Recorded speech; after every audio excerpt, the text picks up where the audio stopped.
आपण आतापर्यंत वातप्रकोप कसा होतो, दोषांचा प्रकोप कसा होतो आणि दोषदुष्य समोरचना कशा पद्धतीने घडत जाते, संप्राप्ती कशा पद्धतीने होते हे पाहिलं होतं. आणि दोष प्रकोपाचे जे दोन महत्वाचे प्रकार आहेत स्वतंत्र दोष प्रकोप आणि परतंत्र दोष प्रकोप, हे पण आपण पाहिलं होतं. स्वतंत्र व्यक्तलिंगो यथोक्त समुत्थान यथोक्त प्रशमो भवती अनुबंध्याः आणि त्यात विपरीत लक्षणाः तू अनुबंधाः, असा स्वतंत्र आणि परतंत्र दोष प्रकोपाचा प्रकार आपण पाहिला होता. आणि आता ह्याच्या पुढे ह्या सगळ्यांचं ऍप्लिकेशन जे आतापर्यंत आपण बेसिक सिद्धांत गॅदर केले त्याचं ऍप्लिकेशन म्हणून संहितेतली जी संप्राप्ती वर्णन केलेली आहे व्याधींची, ती व्याधींची संप्राप्ती समजून घेताना आतापर्यंत आपण जे विषय पाहिले विविध, त्याचा उपयोग कशा पद्धतीने होईल, ती संप्राप्ती आणखीन चांगल्या पद्धतीने आपल्याला कशी उमजेल त्यावर थोडस चिंतन आज करू. आणि त्यातला गुल्मनिदान अध्याय, गुल्मनिदानाध्यायापासून सुरुवात का केली? तसं पाहायला गेलं तर सगळ्याच व्याधी या वातव्याधी आहेत. वाताशी संबंधित वात प्रकोप आवरण हा विषय आपण सुरू केला होता. मग डायरेक्टली वातव्याधीपासून सुरू करायला काही हरकत नव्हती. पण गुल्म हा महास्त्रोतसामध्ये होणारा वातव्याधी आहे. महास्त्रोतसामध्ये जेव्हा वात प्रकोप होतो आणि त्यातनं जेव्हा शोथाची निर्मिती होते तेव्हा गुल्मासारखा व्याधी निर्माण होतो. हे या गुल्माचं वैशिष्ट्य आहे. म्हणजे आम्हाला वातव्याधी म्हणजे प्रत्येक वेळी संधिशूल, प्रत्येक वेळी संधिगत वात, कटिगत वात अशी संकल्पना आपल्या डोक्यामध्ये असते. पण हाच वातव्याधी जेव्हा महास्त्रोतसामध्ये होतो तेव्हा त्याला गुल्माचं स्वरूप प्राप्त होतं. बघा, याच अध्यायामध्ये चरक निदान स्थानाचा जर तिसरा अध्याय तुमच्यापाशी असेल तर त्यामध्ये पान नंबर जर 211 असेल, चरक निदान स्थान अध्याय 3 श्लोक नंबर 16, त्यातले पहिलाच जो ओळ आहे त्या श्लोकाची, काय म्हणतायत ते? सर्वेषु अपि खलु एतेषु गुल्मेषु न कश्चिद वातात द्रुते संभवन्ति गुल्माः. सर्वेषु खलु एतेषु गुल्मेषु, all these 5 subtypes of गुल्म, सर्वेषु खलु एतेषु गुल्मेषु, हे गुल्माचे 5ही प्रकार न कश्चित वातादृते संभवन्ति. वातादृते, ऋते म्हणजे चाशिवाय, वाताशिवाय न संभवन्ति, वायूशिवाय गुल्म, वात प्रकोपाशिवाय गुल्म हा होऊच शकत नाही. त्यामुळे गुल्मामध्ये वात प्रकोप हा अवश्यम भावी आहे, हा असलाच पाहिजे. आणि हा जो वात प्रकोप आहे तो स्पेसिफिकली महास्त्रोतसामध्ये झालेला आहे. म्हणून महास्त्रोतसामध्ये होणारा स्पेसिफिक वातव्याधी म्हणून हा गुल्म अध्याय. आपल्याकडे पेशंट वेगवेगळ्या फायली घेऊन येणार आहे, तेव्हा हे जे अनुक्त व्याधी आहेत आजकाल दिसणारे, त्यापैकी कोणत्या व्याधी आम्हाला गुल्म या कॅटेगरीमध्ये घालायच्यात यावर सुद्धा आम्हाला थोडं चिंतन करायचं. कारण की होतं कसं बेसिकली की सुरुवातीला रुग्ण हा आमच्याकडे चान्स म्हणून आलेला असतो. चान्स म्हणजे कसा की त्यांनी आधी जी इस्टॅब्लिश्ड कन्व्हेन्शनल प्रॅक्टिस आहे किंवा कन्व्हेन्शनल मार्ग आहे तो कन्व्हेन्शनल मार्ग त्यांनी हाताळलेला असतो. मग मोठे मोठे दवाखाने पालथे घातलेले असतात, पुण्याला गेलेला असतो, औरंगाबादला गेलेला असतो, हैदराबादला गेलेला असतो. आणि एवढं सगळं झाल्यानंतर जेव्हा तिकडून पेशंट डिस्कार्ड होतो तेव्हा मग चला आयुर्वेद आहे, आयुर्वेदाचा चान्स घेऊन बघूया म्हणून तो पेशंट आयुर्वेदाकडे. सो तेव्हा आपल्याला एक चान्स दिला जातो. आता हे सुदैव म्हणा किंवा दुर्दैव म्हणा, पण परिस्थिती अशीच आहे सध्या तरी की तो चान्स म्हणून आमच्याकडे आलेला आहे. आणि अशा वाढलेल्या प्रोग्नोस्टिकली थोड्याशा बॅड असणाऱ्या कंडिशन मध्ये जर आम्ही काही उपशय देऊ शकलो तर मग तो पेशंट संदर्भात विश्वास आम्ही संपादित करतो. आणि हा विश्वास रिपीटेडली एका केसमध्ये, दुसऱ्या केसमध्ये, तिसऱ्या केसमध्ये पेशंट संदर्भात किंवा त्याच्या रिलेटिव्ह संदर्भात आपण संपादित करू शकलो तर त्यातनं श्रद्धा उत्पन्न होते.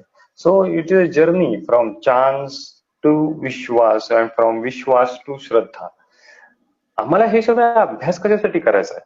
हे सगळं वाचून किंवा हे सगळं वहन करून किंवा ह्यांच्यावर सतत चिंतन मनन करून शेवटी उपयोग काय? शेवटी उपयोग हाच आहे की आम्हाला आमचा पेशंट जो चान्स या स्टेजमध्ये आलेला आहे तो आम्हाला श्रद्धा या स्टेज पर्यंत न्यायचा आहे. आणि हा श्रद्धा या स्टेज पर्यंत नेण्यासाठी खूप मोठी जबाबदारी आमच्या खांद्यावर आहे, आमच्या शिरावर आहे. कारण की परिस्थिती अवघड आहे. कारण की वाढलेल्या दोष संच खूप वाढलेल्या अवस्थेत रुग्ण आमच्याकडे येणार आहे. आणि अशा अवस्थेत आम्हाला रुग्णाला उपशय मिळवून द्यायचा आहे. ॲलोपॅथीने नाकारलेले रुग्ण आमच्याकडे येणार आहेत आणि अशा रुग्णांना आम्हाला उपशय मिळवून द्यायचा आहे. अशी अवस्था असताना आमच्या शास्त्राचा अभ्यास अजून दृढतर पाहिजे. शास्त्राप्रती अजून आम्हाला विश्वास पाहिजे, श्रद्धा पाहिजे, तर कुठे मार्ग दिसत जाणार आहे. तर म्हणून हा महाश्रुतसामध्ये होणारा स्पेसिफिक वातव्याधी कशा पद्धतीने होतो हे जाणून घेणं महत्वाचं.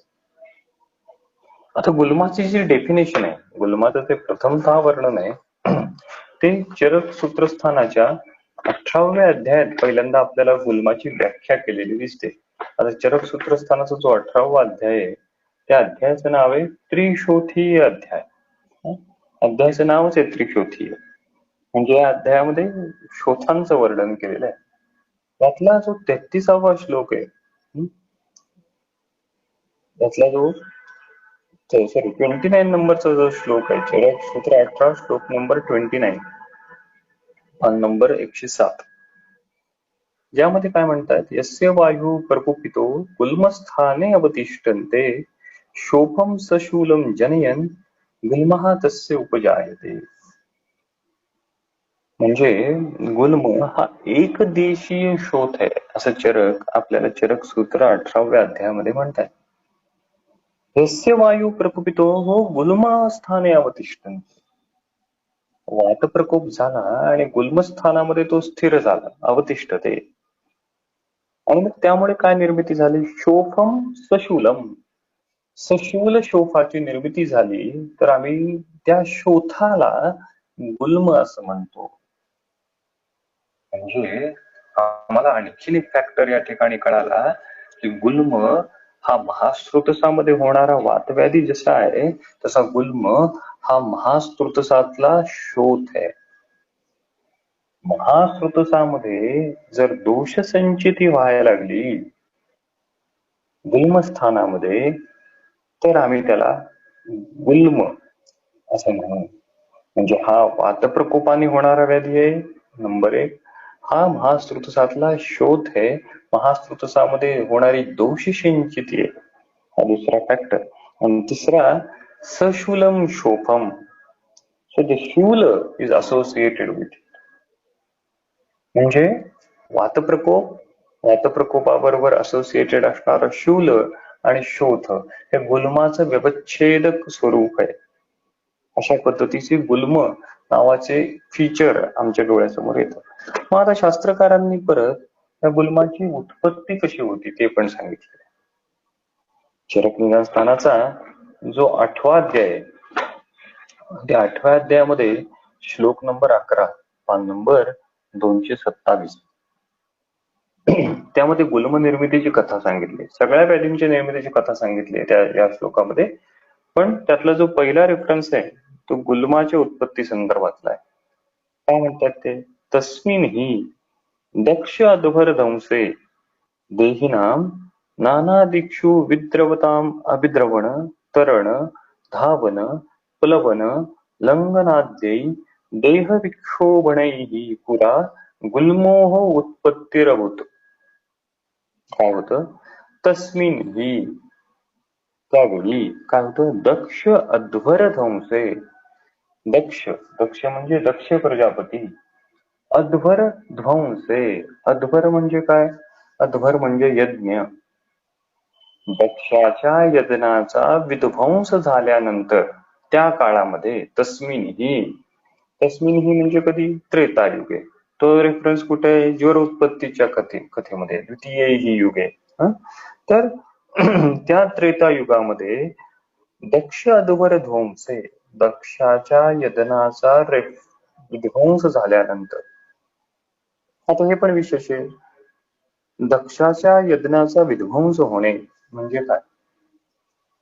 दक्ष प्रजापतीचं कार्य काय आहे? तर दक्ष प्रजापतीचं कार्य आहे सृष्टीची निर्मिती करणं. त्या सृष्टीची निर्मिती करण्याचं कार्य दक्ष प्रजापतीचं आहे.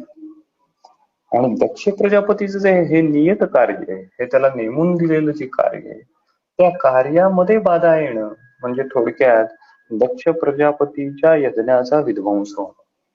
म्हणजे म्हणजे कुठेतरी मोठा भूकंप येणं, कुठेतरी मोठा पूर येणं, ज्वालामुखीचा उद्रेक येणं किंवा सुनामी सारखी अवस्था निर्माण होणं म्हणजे कदाचित दक्ष अध्वर ध्वंसे. आणि अशी अवस्था, अशी परिस्थिती भूकंपासारखी, ज्वालामुखीसारखी, पुरासारखी, महापुरासारखी, सुनामीसारखी निर्माण झाल्यानंतर काय झालं? नाना दिक्षु अविद्रवताम अविद्रवण. नाना दिक्षु, नाना दिक्षु नाना दिशेला, सापडेल त्या दिशेला, मिळेल त्या दिशेला. नाना दिक्षु अभिद्रवता अभिद्रवण, जोराने पळणे, तरण, धावन, प्लवन, लंघनाद्यैहि देहविक्षोभणे. धावणे, पळणे, पोहणे इत्यादी क्रियांमुळे काय झालं? विक्षोभणे, देहविक्षोभणे, देहविक्षोभण झाला. थोडक्यात या अभिद्रवताम अभिद्रवण, तरण, धावन, प्लवन, लंघन आदी क्रियांमुळे त्या प्राण्यांच्या शरीरामध्ये, त्या मनुष्य प्राण्याच्या शरीरामध्ये वात प्रकोप झाला. या वात प्रकोपाचा परिणाम म्हणून गुल्मोह उत्पत्ती अभूत, गुल्माची निर्मिती झाली. म्हणून ह्याचं तात्पर्य असं आहे की वात प्रकोप कारणांचं सेवन केलं गेलं आणि त्यातून गुल्मोह उत्पत्ती अभूत, गुल्माची निर्मिती व्हायला. आपण आजकाल सध्याच्या या लॉकडाऊनच्या काळामध्ये काही घटना दुर्दैवी ऐकतो बघा, की काही कामगार असतात किंवा काही मजूर असतात, हजार हजार किलोमीटरचा प्रवास, 2,000 किलोमीटरचा प्रवास ते करतात. आणि त्यातले काही अभागी जीव जे असतात ते त्यातून मृत्युमुखी पण पडतात. ते काय? इतक्या किलोमीटरचा प्रवास केल्यामुळे, उन्हातून प्रवास केल्यामुळे, व्यवस्थित जेवण न मिळाल्यामुळे जो वातप्रकोप होणार आहे, तो वातप्रकोप गुल्मासारखी परिस्थिती निर्माण करणार आहे आणि त्यातनं मग काही वेळा मृत्यूसारखी कंडिशन निर्माण होते. तर नाना दिक्षु अभिद्रवताम अभिद्रवण, तरण, धावन, प्लवन, लंघनाद्यैहि विक्षोभणैहि पुराः गुल्म उत्पत्ती अभूत. अशा पद्धतीने गुल्माची निर्मिती कशी होते ते शास्त्रकारांनी सांगितलं. आता गुल्म निदान स्थानाचा जो तिसरा अध्याय आहे ते आपण पाहू. आता तो पान नंबर 208. गुल्म निदानं व्याख्यास्यामः इति हस्माः भगवान् अत्रेयः. इह खलु पंचगुल्मा भवन्ति तद्यथा. पहिलाच जो श्लोक आहे निदान स्थानातल्या तिसरा अध्यायाचा, गुल्म निदान अध्यायाचा, सुरुवातच त्यांनी कशाने केली? इह खलु पंचगुल्मा भवन्ति. So there are actually the 5 subtypes of gulma. बघा, सुरुवात ही त्यांनी विधी संप्राप्तीपासून केली आहे. गुल्माच्या प्रकारापासून अध्यायाची सुरुवात केली. डेफिनेशन सुरुवातीला दिलेली नाही, गुल्म उत्पत्तीची कथा सुरुवातीला दिली नाही, गुल्माच्या संप्राप्तीचं वर्णन केलेलं नाही. सुरुवातीला डायरेक्टली विधी संप्राप्ती विशद केलेली आहे. हे वैशिष्ट्य आहे. हे असं का वर्णन त्यांनी केलं असेल की सुरुवात विधी संप्राप्तीपासून केली. इह खलु पंचगुल्मा भवन्ति. There are actually 5 subtypes of गुल्मा. आणि कोणते ते? तद्यथा वातगुल्माः, पित्तगुल्माः, श्लेष्मगुल्मो, निचयगुल्मो, शोणितगुल्मो. अशा पद्धतीचे हे 5 गुल्माचे प्रकार आहेत. आता इथं त्यांनी निचय गुल्म असा शब्द वापरलाय. निचय म्हणजे संनिपात. मग प्रत्येक वेळी व्याधी प्रकार वर्णन करत असताना सन्निपात हा शब्द आपण वापरतो. सन्निपातचे ज्वर, सन्निपातचे उदर. मात्र या ठिकाणी सन्निपाताच्या ऐवजी निचय शब्द का बरं वापरला, असा महत्वाचा प्रश्न निर्माण झाला. तर आता टीकेमध्ये त्यांनी सांगितलंय, याची जी टीका आहे चक्रपाण्यांनी केलेली, तर त्यातनं खालून तिसरी ओळ आहे बघा. एतदेव गुल्मे अस्मिन् असाध्यत्वं प्रतिपादयितुं सन्निपात शब्दं साध्य ज्वरादि सन्निपाते अपि वर्तमानं परित्यज्य निचय शब्दः कृतः. सन्निपातचे लिहिणं आणि त्याऐवजी आम्ही निचय शब्द चूज करणं, हे कशासाठी? असाध्यत्वं दर्शयितुं. सन्निपातातली काही अवस्था पण साध्य असते. सन्निपात ज्वराचं पण चिकित्सा सूत्र सांगितले चरकांनी. प्रत्येक वेळेस ती असाध्य असते असे नाही, काही वेळा ती साध्य असू शकते. पण जेव्हा आम्ही निचय गुल्म म्हणतो तेव्हा तो प्रत्येक अवस्थेमध्ये असाध्यच असतो. आणि हे असाध्यत्व दर्शवण्यासाठी आम्ही सन्निपातज शब्दाऐवजी निचय शब्द वापरला. निचय गुल्म. तर अशा पद्धतीचे वात गुल्म हा, पित्त गुल्म हा, प्रत्येक ठिकाणी गुल्म शब्द वापरलाय बरं का. म्हणजे असं चाललं असतं ना की तद्यता पंचगुल्म हा भवंती वातज, पित्तज, श्लेष्मज, निजय, शोणित असं म्हणलं असतं तरी चालले असते. प्रत्येक वेळी सफिक्स गुल्म म्हणून जोडणं काय आवश्यक नव्हतं. वात गुल्म हा, पित्त गुल्म हा, श्लेष्म गुल्म हा असं. तर हे पण वैशिष्ट्य आहे की प्रत्येक वेळी त्यांनी गुल्म शब्द ऍड केला. to emphasize that वात गुल्महा, पित्त गुल्महा, श्लेष्म गुल्महा, निचय गुल्महा, शोणित गुल्महा इथे. आता या वर्णनामध्ये आणखीन एक प्रश्न आम्हाला पडतो, या ठिकाणी द्वंद्वज गुल्म का बरं सांगितले नाहीत? का ते होत नाही?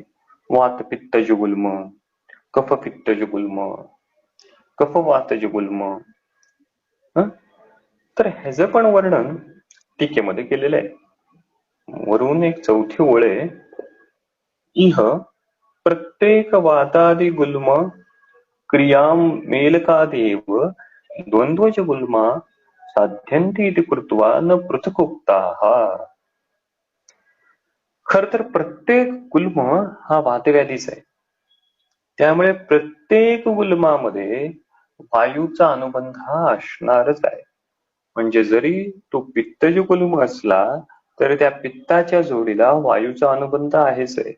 जरी तो कफज गुल्म असला तर त्या कफ प्रकोपाच्या जोडीला वायूचा अनुबंध हा आहेच आहे. म्हणजे खरं तर पित्तज गुल्म असं नसणार आहे, तो पित्त वातज गुल्म असा असणार आहे. खरं तर तो श्लेष्मज गुल्म असा नसणार आहे, तो श्लेष्म वातज गुल्म असणार आहे. रक्तज गुल्म नसणार आहे, रक्त वातज गुल्म असणार आहे. पण व्यपदेशस्तु भूयसा या नावाने त्यांनी श्लेष्मजो, पित्तजो, शोणितजो असं नाव दिलं. म्हणजेच प्रत्येक गुल्मामध्ये वायूचा डायरेक्टली किंवा इनडायरेक्टली अनुबंध या गुल्मामध्ये आहेच. तर अशा पद्धतीने या 5 प्रकारे गुल्माच्या प्रकारांचं वर्णन, या विधी संप्राप्तीचं वर्णन सुरुवातीला पहिल्यांदाच अध्यायाची सुरुवात होत असतानाच त्यांनी केले. आता हे गुल्माचे क्लासिफिकेशन जे आहे ते जर आपण थोडक्यात पाहिलं तर ते आपल्याला दिसून येतं की प्रोग्नोस्टिक पॉइंटने सुद्धा आहे. निचय शब्द हा प्रोग्नोस्टिक पॉइंट किंवा प्रोग्नोसिस दर्शवतो, असाध्यत्व दर्शवतो. त्यामुळे या विधी संप्राप्तीचा उपयोग गुल्माचं प्रोग्नोसिस साठी पण आपण करू शकतो. मग आता परत प्रश्न पडतो, इह कुलू पंचगुल्मा भवंती. मग गुल्म 5च आहेत का? 6 गुल्म असू शकतात का? 7 गुल्म असू शकतात का? त्यांनी 5च कशावरनं सांगितले?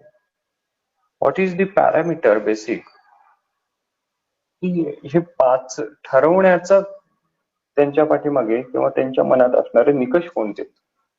आम्हाला माहिती आहे जे अष्टोदरी अध्याय आहे त्यामध्ये प्रत्येक व्याधीचं क्लासिफिकेशन केलेलं आहे. त्यामध्ये गुल्माचं क्लासिफिकेशन 5 प्रकारे केलेलं आहे. म्हणून तर या ठिकाणी इह कुलू पंचगुल्मा भवंती असं ते म्हणतात. या 5 संख्येला अर्थ काय? तुमच्याकडे रोगी महास्त्रोतसामध्ये दोष संचिती म्हणून येणार आहे. ही दोष संचिती तुम्हाला ह्या प्रकारात, हे जे 5 प्रकार आहेत, वातगुल्म, पित्तगुल्म, श्लेष्म, शोणित, निचय, ह्या 5 प्रकारात क्लासिफाय करायचे आहेत. जगामध्ये असणारे नवीन इन्व्हेंट होणारे नवनवीन डिसीज ज्यामध्ये महास्त्रोतसामध्ये दोष संचिती होतीये, शोथ येतोय, तो महास्त्रोतसामधला शोथ आपल्याला या 5 प्रकारामध्ये क्लासिफाय करायचा आहे. So it is a clear cut demarcation. ही आमची आउटलाईन आहे. जगामध्ये कोणत्याही नावाने येणारा महास्त्रोतसातला अनुक्त व्याधी जरी असला तरी तो आम्हाला याच 5 प्रकारामध्ये क्लासिफाय करायचा आहे. वेदर इट इज अ वातज, पित्तज, कफज, समथिंग लाईक दॅट. म्हणजे हा अध्याय जो आहे हा केवळ 5 गुल्मांची व्याप्ती आम्हाला समजण्यासाठी. आज जे अनुक्त व्याधी दिसत आहेत ते अनुक्त व्याधी आम्ही कोणत्या प्रकारामध्ये क्लासिफाय करू? म्हणजे केवळ आम्हाला एखाद्या व्याधीचं क्लासिफिकेशन गुल्म असं करून चालणार नाही. ते वातज गुल्म आहे का पित्तजे का कफजे, अशा पद्धतीने आम्हाला त्या नवीन व्याधीचं, महास्त्रोतसामध्ये येणाऱ्या वातप्रकोपाने होणाऱ्या शोथाचं क्लासिफिकेशन केलं पाहिजे. तर पुढे काय म्हणताय? श्लोक नंबर 4. एवं वादिनं भगवंतं अत्रेय अग्निवेश उवाच. एवं वादिनं म्हणजे अशा प्रकारे सांगणाऱ्या, अशा प्रकारे बोलणाऱ्या. एवं वादिनं अशा प्रकारे म्हणजे कशा प्रकारे? इह खलु पंचगुल्मः भवन्ति. हे जे वाक्य आहे हे वाक्य गुरुवाक्य आहे.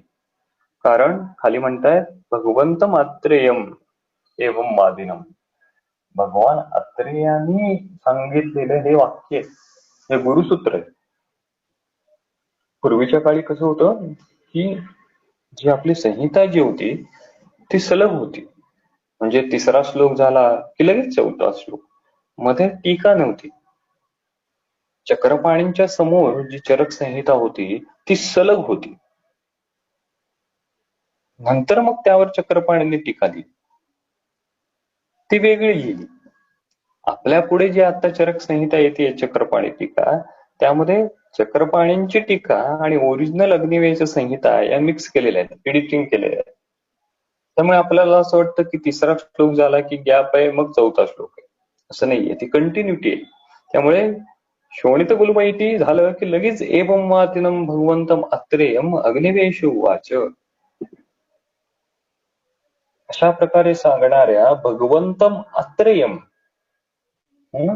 भगवान अत्रेयांना अग्निवेश उवाच, अग्निवेश म्हणाला. काय म्हणाले? कथम इह भगवन पंचानां गुल्मानां विशेषम अभिजानीमहे. काय म्हणतात ते आपण ह्याचा अन्वय लावायचा प्रयत्न करू. कथम इह भगवन पंचानां गुल्मानां विशेषम अभिजानीमहे. भगवन इह पंचानां गुल्मानां विशेषम कथम अभिजानीमहे. भगवन इह पंचानां गुल्मानां विशेषम कथम अभिजानीमहे. How we are going to know the special character, विशेषम, of this पंचविध गुल्म, of this 5 गुल्म. या 5 गुल्माचं विशेष हे आम्हाला कसं बरं समजेल? कथम जानीमहे, असा अग्निवेशांनी विचारलं. पुढे काय म्हणताय? हा कथम जानीमहे अशी शंका किंवा असा प्रश्न त्यांच्या डोक्यामध्ये का बरं आला? तर ते पुढचं वाक्य आहे, नहि विशेषवित रोगाणाम औषधवित अपि भिषक प्रशमन समर्थो भवति. काय म्हणतात? नाही विशेषवित रोगाणाम औषधवित अपि भिषक प्रशमन समर्थो भवति. काय म्हणतात ते? सुरुवात बघा, भूमिका लक्षात घ्या. सुरुवातीला काय सांगितलं त्यांनी की हे भगवान आम्हाला पंचानाम गुल्मानाम विशेषम अभिजानीमहे. ते पंचविध गुल्म आहे त्यांचं विशेष जाणून घेण्याची इच्छा आहे. हीच्या काय बरं, त्याचं कारण त्यांनी खाली सांगितलं. ही म्हणजे क्योंकि, इसलिए, कारण ही औषधविद अपि रोगाणाम अविशेषवित भिषक प्रशमन समर्थो न भवती. आपण जर त्या वाक्याचा अन्वय लावला तर काय होतं, ही कारण औषधविद अपि, औषधविद, विद म्हणजे जाणणारा, औषधांचं भेषजाचं ज्ञान असणारा, ही औषधविद अपि, परंतु तो कसा आहे, रोगाणाम अविशेषवित, रोगाणाम अविशेषवित, रोगांचं ज्ञान नाहीये त्याला, दोष समूर्छनेचं ज्ञान नाहीये, पण कशाचं ज्ञान आहे, औषधविद अपि. ही औषधविद अपि रोगाणाम अविशेषवित भिषग प्रशमन समर्थो न भवती. ही कारण औषधविद अपि रोगाणाम अविशेषवित भिषक प्रशमन समर्थो न भवती. A physician having thorough knowledge of medicine will not able to alleviate the disease without the knowledge of disease, or we can say the pathophysiology of disease. त्यामुळं भेषजविद तर ठीक आहे, औषधविद तर ठीक आहे, पण आधी वैद्य हा रोग विशेषविद असावा. The basic thing the Vaidya should know is रोग विशेषविद. म्हणून अग्निवेशाने आपलं एक इच्छा व्यक्त केली आहे, भगवन इह पंचानाम गुल्मानाम विशेष कथम अभिजानीमहे. औषधविद अपि रोगाणाम अविशेषवित भिषक प्रशमन समर्थो न भवती. आधी व्याधीचं सम्यक ज्ञान पाहिजे आणि त्यानंतर मग औषधांचं ज्ञान आम्हाला जर असेल तर मग आम्ही त्याचं इम्प्लिमेंटेशन व्यवस्थित करू शकतो. पण सुरुवातीला आयुर्वेदीय पॅथोफिजिओलॉजी आम्हाला सम्यक पद्धतीने कळली पाहिजे, चांगल्या पद्धतीने कळली पाहिजे, फाईन कळली पाहिजे. जो आपण काल विचार पाहिला, दोष संप्राप्ती विचार, हा आपण स्थूल पाहिला, तसं पाहायला गेलं तर वरवर पाहिला, पण तो प्रत्येक व्याधीमध्ये सूक्ष्मत्वाने आम्हाला कळला पाहिजे. माझ्या पुढे रुग्ण आला तर रुग्णाने कशा पद्धतीचे हेतू सेवन केलेत, त्या हेतूंचे गुणधर्म काय आहेत, आणि त्या रुग्णाच्या शरीरामध्ये त्या हेतूंच्या गुणधर्मामुळे कोणत्या दोषाचा प्रकोप झालाय, आणि केवळ कोणत्या दोषाचा प्रकोप झालाय असं नाही, तो स्वतंत्र झालाय का परतंत्र पद्धतीने झालाय, तो केवळ स्वतंत्र परतंत्र पद्धतीने झालाय असं नाही, तो दोष प्रकोप कोणत्या गुणाने झालाय, आणि त्याचबरोबर स्थानांतर्गत कोणत्या स्थानामध्ये, कोणत्या महास्त्रोतसामध्ये हा दोष प्रकोप झालेला आहे हे जाणणं म्हणजे रोग विशेषवित जाणं. तर हे रोग विशेषवित सुरुवातीला जाणलं पाहिजे. हे जर नसेल आणि जर भेषजाचं केवळ ज्ञान असेल, म्हणजे काय, गुल्म आला गुल्म कुठार रस, अर्श झाला अर्श कुठार रस, किंवा श्वास झाला श्वास कुठार रस, संपली ना चिकित्सा. किती सोपी चिकित्सा आहे. प्रत्येक व्याधी आला की त्या व्याधीतला कल्प द्या, ग्रहणी झाला ग्रहणी कपाट रस, संपली चिकित्सा. एवढा सोपा आयुर्वेद नाही, एवढा सरळ आयुर्वेद नाही. असं असतं तर आजीबाईच्या बटव्यासारखं जी आपल्या स्टँडवर स्टेशनवर छोटी छोटी पुस्तकं मिळतात, हा कल्प आणि हे त्याची औषधं, संपलं असतं. नंतरच्या काळामध्ये 12व्या शतकानंतर प्रथा अशीच सुरू झालेली आहे. 12व्या शतकानंतरचे जर आपण ग्रंथ पाहिले तर मेजॉरिटीली ग्रंथ they are actually emphasising on the कल्पाच, they are not emphasising on the सिद्धांताच. कल्पाला अनन्यसाधारण महत्व नंतर येऊ लागलं. कल्पांचं महत्व आहेच एक, ते आमची आयुध आहेत, ते आमचे शस्त्र आहेत, नो डाऊट अबाउट दॅट. पण शस्त्र वापरायची कुठं आणि कधी, ह्याची सम्यक बुद्धी वैद्याची तर आधी डेव्हलप व्हायला हवी. ती डेव्हलप होण्यासाठी रोग विशेष ज्ञान आली पाहिजे. हं? त्यामुळे आयुर्वेद एवढा सोपा नाहीये. बघा, चरक सूत्रस्थानाचा जो 15वा अध्याय आहे, त्या 15व्या अध्यायामध्ये काय म्हणतात बरं आचार्य? चरक सूत्र 15, उपकल्पनीयम अध्यायम व्याख्यास्यामः. त्यामध्ये पान नंबर 93, श्लोक नंबर 5 खालून एक चौथी पाचवी ओळ आहे. सूक्ष्माणीहि दोष भेषज देश काल बल शरीर आहार सात्म्य सत्व प्रकृती वयसाम अवस्थांतराणी.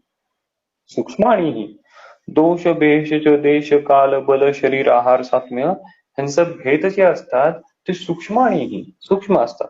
आम्ही पण परीक्षेमध्ये लिहित असतो दशविध परीक्षा भाव, अष्टविध परीक्षा भाव. किती आम्ही सिरियसली पाहतो? किंवा सगळ्यात महत्वाचं, किती आम्हाला सिरियसली कळतो? किती सिरियसली कळतं आम्हाला? रुग्णाच्या व्याधी विच्छेदन करण्यासाठी त्या दशविध परीक्षा भावाचा किंवा अष्टविध परीक्षा भावाचा खरंच आम्ही किती वापर करतो? खरंच आम्हाला ते किती समजतं? सूक्ष्माणीहि दोष भेषज देश काल बल शरीर आहार सात्म्य सत्व प्रकृती वयसाम अवस्थांतराणी. त्यांना माहितीये हे सूक्ष्म भेद आहेत. पुढचं वाक्य काय? यानी अनुचिंत्यमानानी विमल विपुल बुद्धे अपि बुद्धिमाकुली कुर्युः किम पुनः अल्पबुद्धेः. हे जे सूक्ष्म भेद आहेत, यानी अनुचिंत्यमानानी, ह्याचं चिंतन करायचं म्हटलं, ह्यांचा विचार करायचा म्हटला, यानी अनुचिंत्यमानानी विमल विपुल बुद्धे अपि बुद्धी, ज्यांची बुद्धी विमल, विमल म्हणजे निर्मळ, विपुल, विपुल म्हणजे भरपूर, ज्यांची निर्मळ बुद्धी आहे, सात्विक बुद्धी आहे आणि बहुशा बुद्धी आहे, भरपूर बुद्धी आहे, अशांची बुद्धी काय होते? आकुली कुर्युहू. आकुली कुर्युहू म्हणजे काय? कन्फ्यूज होते. ज्यांना विमल विपुल बुद्धी आहे अशांची बुद्धी सुद्धा हे दोष भेषज देश काल ह्यांचे जे सूक्ष्म भेद आहेत त्यांचं चिंतन करत असताना, आणि अनुचिंत्य मानानी ह्यांचं चिंतन करत असताना ज्यांची विमल विपुल बुद्धी आहे ती कन्फ्यूज होते. तर शास्त्रकार काय म्हणतात? किम पुन्हा अल्पबुद्धे हे, तुमच्या आमच्यासारखं अल्पबुद्धीचं काय? शास्त्रकारांना क्यू आली आपली. त्यांना माहित होतं कलियुगामध्ये बुद्धीचा ऱ्हास होत जाणार आहे. जसा शरीराचा वयाचा ऱ्हास होत जाणार आहे तसा बुद्धीचा ऱ्हास होत जाणार आहे. मग ज्यांची विमल विपुल बुद्धी आहे ते जर कन्फ्यूज होत असतील तर तुमच्या आमच्यासारख्या पामरांचं काय होणार? मंदबुद्धी. मंदबुद्धी पण खूप झाली म्हणायची आपल्या. मंदापेक्षा पण काही खालची ग्रेड असेल तर ती आपली. त्यांची बुद्धी त्याची अवस्था काय होणार? मग आम्हाला व्याधी कसा कळणार? तर एवढी मोठी व्यापक संप्राप्तीच्या व्हेरिएबल्स आहेत, संप्राप्ती समजून घेण्याचे एवढे मोठे व्यापक व्हेरिएबल्स आहेत, त्यातून आम्हाला रोग विशेष जाणून घ्यायचा. त्यामुळे आमची बुद्धी, आमचं नॉलेज, आम्ही गॅदर केलेलं आतापर्यंत सिद्धांत हे व्याधीचं ज्ञान करून घेण्यासाठी जास्त खर्ची करायचं. त्यामुळे अग्निवेशाने पण सांगितलं की सुरुवातीला आम्हाला रोग विशेष ज्ञान आहे ते गरजेचं आहे. कारण की जर भेषजाचं नुसतं ज्ञान असेल आणि रोगाचं ज्ञान नसेल तर काय उपयोग? काहीच उपयोग नाही. म्हणून बघा, चिकित्सा स्थानाचा जो 30वा अध्याय आहे, योनी व्यापक चिकित्सीय अध्याय, त्या 30व्या अध्यायामध्ये नंबर 648 श्लोक नंबर 320 काय म्हणतात ते? योगेर्येव चिकित्सन हे देशाद्यज्ञो अपराध्यती वयोबल शरीरादि भेदः ही बहुमो मतः. देशादीचा विचार न करता, देश काळ सत्व बल इत्यादी फॅक्टरचा विचार न करता केवळ योगेर्येव चिकित्सन, केवळ हा योग आणि हा व्याधी असा जो चिकित्सा करतो, जे डिफरंट फॅक्टर जे सांगितलेले रोग विशेष ज्ञानाचं ज्ञान न घेता केवळ हा योग आणि हा व्याधी असा जो चिकित्सा करतो ते काय? अपराध्यती. आता अपराध्यतीची टीका काय केली आहे बघा बरं. अपराध्यति इति न इप्सितम साधयति, न इप्सितम साधयति. इप्सितम म्हणजे काय? इच्छित. इच्छित काय असणार आहे की व्याधी उपशय किंवा संप्राप्ती भंग होणे, हे संप्राप्ती भंग न साधयति. योगेनेव चिकित्सन ही देशाज्ञो अपराध्यति. पुढेच याच अध्यायामध्ये जो 326वा श्लोक आहे त्यामध्ये काय म्हणतात बघा. तस्मात दोष औषधी आदीन परीक्ष्य दशतत्वतः. त्यामुळं दोष औषध आदी फॅक्टरची सुरुवातीला परीक्षा करा, एक्झामाइन दशतत्वतः. कुर्यात चिकित्सित. After that you should start चिकित्सा. प्राज्ञो न योगेरेव केवलम. प्राज्ञो द इंटेलिजंट वैद्या शुड डू न योगेरेव केवल, न योगेरेव केवल, केवळ योगानुसार चिकित्सा करू नका. हा शास्त्रकारांचा, हा पुनर्वसु आत्रेयांचा आदेश आहे, आपल्याला सूचना आहे. न योगे एव केवलम, योगाच्या पाठीमागे जाऊ नका. त्यामुळे सिद्धांत समजून घेणं, रोग विशेषवित समजून घेणं, गुल्म कसा होतो हे समजून घेणं महत्वाचं आहे. कल्पांचं स्वतःचं वैशिष्ट्य आहेच आहे, कल्पांची स्वतःची फलश्रुती आहेच आहे, परंतु ते रोग विषयच ज्ञान झाल्यानंतर, नाहीतर चरकांनी एवढं चिकित्सा स्थान म्हणलं असताना डायरेक्ट कल्प सुरू केले असते, पण चरकांनी तसं नाही केलं. परत एकदा निदान स्थानातली संप्राप्ती जरी निदान स्थानात सांगितली असली, परत चिकित्सा स्थानात संप्राप्ती, परत चिकित्सा स्थानात हेतू, परत चिकित्सा स्थानात लक्षणं आणि मग चिकित्सा सुरू झाली. नाहीतर डायरेक्ट चिकित्साला सुरुवात, हा कल्प हा व्याधी, तसं नाही केलं. रोग विषयीचे भीती. बघा चरक सूत्र स्थानाचा 7वा अध्याय. चरक सूत्रस्थान 7वा अध्याय, श्लोक नंबर 44, पान नंबर 53. तान दोषलिंगैः आदिश्य व्याधीन साध्यान उपाचरेत. व्याधि हेतु प्रतिद्वंद्वी मात्रा कालो विचारेन. What should be our approach toward the व्याधी?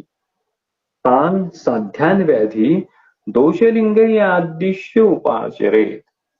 दोष पहा आणि त्यातली दोषानुसार निर्माण होणारे लक्षणे पहा. आदिश्य, आदिश्याची टीका काय? बुद्ध्वा, जाणून. तर दोष आणि लिंग हे पाहणे, हे तपासणे म्हणजे रोग विशेषवित आहे. तर हे पुन्हा पुन्हा शास्त्रकार आम्हाला सांगतायत की तुम्ही आधी रोग विशेषज्ञ व्हा, तुम्ही आधी रोग विशेषज्ञ व्हा. आम्ही कोणत्याही सीएमई मध्ये गेलो तर आमचा सगळ्यात महत्वाचा कल कसा असतो, समजा एक हृदरोगावर सीएमई आहे किंवा एखाद्या कॅन्सरवर सीएमई होती आहे आयुर्वेदीय पर्स्पेक्टिव्हनी, आमचा सगळ्यात मोठा प्रचार ते संप्राप्ति विप्राप्ति वो छप छोड़ दो, आपने चिकित्सा क्या की वो बताओ. कल्प कौन आपने कौन सा एरिया ये बताओ. आम्ही पटकन तो कल्प लिहून घेतो आमच्या वहीमध्ये. पण ते कल्प निवडण्यापाठीमागची भूमिका काय आहे किंवा त्या वैद्याने तोच कल्प का निवडला, त्यासाठी त्यांनी तो रोग विशेष त्याला कसा कळाला हे जाणणं जास्त महत्वाचं. कारण की कल्प वेगवेगळे आहेत, आपण वेगवेगळे कल्प वापरू शकतो प्रत्येक. त्यामुळे कसं होतं, प्रत्येक वैद्याची लाईन ऑफ ट्रीटमेंट बदलते, कारण की प्रत्येक वैद्याचं ती संप्राप्ती ज्ञान हे वेगवेगळ्या पद्धतीने चाललेलं असतं. मी एखाद्या व्याधीवरचे एक कल्प देईन, तुम्हाला कदाचित दुसरा कल्प आठवेल, तुम्हाला कदाचित दुसरा कल्प त्याचं वहन होईल. तुम्हाला ती संप्राप्ती कशा पद्धतीने कळाली आहे त्यानुसार तुम्ही ते मेडिसिन चूज कराल. त्यामुळे बघा, एकच व्याधी जरी असला तरी दोन वैद्यांची लाईन ऑफ ट्रीटमेंट बदलते. का बदलते? कोणती चूक आणि कोणती बरोबर, कोणती चूक कोणती बरोबर असं नसतं. ते संप्राप्ती ज्ञान त्याला ज्या पद्धतीने झालं त्या त्या वैद्याला, त्याच्यानुसार तो ड्रग ऑफ सिलेक्शन करत असतो. पण बेसिक गोष्ट आहे की रोग विशेष ज्ञान होणं गरजेचं आहे. चरक सूत्रस्थानाचा 26वा जो अध्याय आहे, त्या 26व्या अध्यायामध्ये श्लोक नंबर 27, पान नंबर 140. या स्याद रसविकल्पज्ञ स्याच्छ दोष विकल्पवित. न समुह्येत विकाराणाम हेतुलिंगोपशांतिषु या स्याद रसविकल्पज्ञ. रसाचे विकल्प ज्याला माहिती आहेत. कोणता रस कोणत्या दोषाचं शमन करतो, कोणत्या दोषाची वृद्धी करतो. आणि त्याचबरोबर काय, त्यात दोष विकल्पवित, हे दोष विकल्पित असणं सुरुवातीला गरजेचं. हा दोष विकल्पानुसार रसविकल्प ठरणार. म्हणजे आम्ही चरक विमानस्थानाच्या पहिल्या अध्यायामध्ये वाचलोय, रसविमानी जो अध्याय आहे त्यामध्ये रसप्रभाव, दोष प्रभाव वर्णन केलेला आहे. रसांचा दोषांवर होणारा परिणाम. तर सुरुवातीला आम्हाला दोष विकल्प माहित पाहिजे आणि दोष विकल्पानुसार दोष विकल्पाचं ज्याला ज्ञान आहे आणि ज्याला रसविकल्पाचं ज्ञान आहे, न समुह्येत विकाराणाम, विकाराणाम हेतुलिंगोपशांतिषु न समुह्येत. मुह्येत म्हणजे मोहित होत नाही, कन्फ्युज होत नाही. तर हेतुलिंग यांच्या शांतीमध्ये असा वैद्य की ज्याला दोष विकल्पाचं ज्ञान आहे आणि रसविकल्पाचं ज्ञान आहे, तो मोहित होत नाही, कन्फ्युज होत नाही. म्हणजे automatically systematically one who is having the knowledge of the दोष विकल्प अँड द रसविकल्प is getting a sure shot getting a success in elevating the disease. So it is very important we should know the दोष विकल्पा. जेच आम्ही आचरक निदानस्थानाच्या तिसऱ्या अध्यायात म्हटलं की रोग विशेषित. आता या दोष विकल्पाची टीका काय केली आहे बघा बरं. दोष विकल्प ज्ञानाचे लिंग ज्ञानम, लक्षणांचं ज्ञान. यावद हि लिंगम तत्सर्व दोष विकल्प संबंधम. जी म्हणून लक्षण निर्माण होत आहेत ती सर्व कशी आहेत, दोष विकल्प संबंध. कुष्ठामध्ये आपण हा श्लोक जास्त उपयोगी ठरतो. कुष्ठामध्ये काही ठिकाणी कंडू येतो, काही ठिकाणी स्त्राव येतो, काही ठिकाणी एक वेगळंच मॅनिफेस्टेशन दिसतं. ते वेगवेगळं मॅनिफेस्टेशन कुष्ठामध्ये का होत जातं, दोष विकल्प संबंध. एखादा दोष एका वेगळ्या गुणाने वाढला, वेगळं लक्षण निर्माण झालं. तोच दोष आणखीन दुसऱ्या गुणाने वाढला, वेगळं लक्षण निर्माण झालं. दोष विकल्प संबंध. तर हा दोष विकल्प संबंध प्रत्येक व्याधीमध्ये कळणं गरजेचं आहे. म्हणून तो आम्हाला सगळ्यांना जो माहिती आहे बघा श्लोक, कोणता, जो आम्ही फर्स्ट इयर पासून वाचत आलेलो आहे, चरक सूत्र 20वा अध्याय, श्लोक नंबर 20, पान नंबर 115. रोगम आदौ परीक्षेत ततो अनंतरम औषधम तथा कर्म विषक पश्चात ज्ञानपूर्वम समाचरेत. आता यामध्ये पण थोडीशी, या श्लोकामध्ये पण आम्हाला जर माहित असला तरी पण अन्वय लावताना थोडीशी चूक होते. रोगम आदौ परीक्षेत ततो अनंतरम औषधम. परीक्षेत, परीक्षेत हे क्रियापद आहे आणि हे दोघांनाही लागू करायचंय. म्हणजे कसं, आदौ रोगम परीक्षेत, सगळ्यात आधी रोगाची परीक्षा करा. म्हणजे काय, रोग विशेष ज्ञान जे आहे, जे दोष विकल्पाचं जे ज्ञान आहे, ते दोष विकल्पाचं ज्ञान, रोग विशेषाचं ज्ञान आधी समजून घ्या. आणि त्यानंतर काय करा, ततोनंतरम, आफ्टर दॅट औषधम. आता या औषधमचं क्रियापद काय आहे, परीक्षेत. After that you should examine the medicine. Implement the medicine असा अर्थ नाहीये, एक्झामाइन द मेडिसिन. म्हणजे मला गुडूची द्यायचं ठरलं तर ते गुडचीच आधी परीक्षण करा की बिफोर ऍक्च्युअली ऍडमिनिस्ट्रेशन दॅट गुडची इज फिजिबल ऑर नॉट. ती चांगल्या पद्धतीची आहे का नाही, ते चांगल्या पद्धतीने तयार केलेला आहे का नाही तो कल्प. परीक्षेत, वापर करा असं नाही सांगितलं, परीक्षेत. ओके, रोगम आदौ परीक्षेत तदनंतरम औषधम परीक्षेत तथा कर्म विषक. After that you should start the therapy तथा कर्म विषकम पश्चात ज्ञानपूर्वम. So repeatedly they are giving us the guideline की आमचा अप्रोच कसा असला पाहिजे. भले एखादा रुग्ण माझ्या समोर आला आणि मला पटकन कल्प नाही आठवला, काहीही नुकसान नाहीये किंवा काहीही कमीपणाचं लक्षण नाहीये किंवा काहीही बुद्धीच्या कमतरतेचं लक्षण नाहीये. कल्प सुरुवातीला आठवणारच नाही किंवा मी म्हणतो की कल्प सुरुवातीला आठवूच नाही. एवढा दोषसंचय घेऊन आलेला रुग्ण आहे तुम्ही तो 2 दिवसात कमी करायची अशी अपेक्षा बाळगू नका. असा विश्वास तुमच्या मनातही पाहिजे, असा विश्वास तुम्ही रुग्णालाही दिला पाहिजे. तुमच्या हातात काय मॅजिकल रिमेडी नाहीये की ती जादूची कांडी फिरवली आणि 2 दिवसात रुग्ण बरा झाला. असं होणारही नाहीये. मग तो दोष संप्राप्ती विचार चांगल्या पद्धतीने जर तुम्ही समजून घेतला तर प्रिसाईज मेडिसिन मध्ये, कमी मेडिसिन मध्ये तुम्ही रुग्णाला नेमकेपणाने सांगू शकाल की किती दिवसात तुला बरं वाटणार आहे, किती दिवसात तुला बरं वाटू शकतं. तोपर्यंतची मग काय आहे की मला ही कर्म करायची नाही, अग्निमध्ये दिसतंय ती पण करायचंय, पाचन करायचंय, तेवढी औषधं द्या. आणखीन विचार करा की प्रिसाइजली मला या दृष्टीने काय करणं गरजेचं आहे, संप्राप्ती समजण्यासाठी आणखीन कोणते फॅक्टर गरजेचे आहेत ह्याचा विचार करा आणि मग त्यानंतर प्रिसाइज मेडिसिन निवडा. चरक निदास्थानाचा जो 8वा अध्याय आहे त्यामध्ये श्लोक नंबर 15, पान नंबर 227 काय म्हणतात ते, पान नंबर 227 श्लोक नंबर 15. सर्व रोग विशेषज्ञ सर्व औषध विशारदः भिषक् सर्व आमयान हंती न च मोहम निगच्छति. सर्व रोग विशेषज्ञ सर्व औषध विशारदः भिषक् सर्व आमयान हंती न च मोहम निगच्छति. ही आयडियल अवस्था आहे.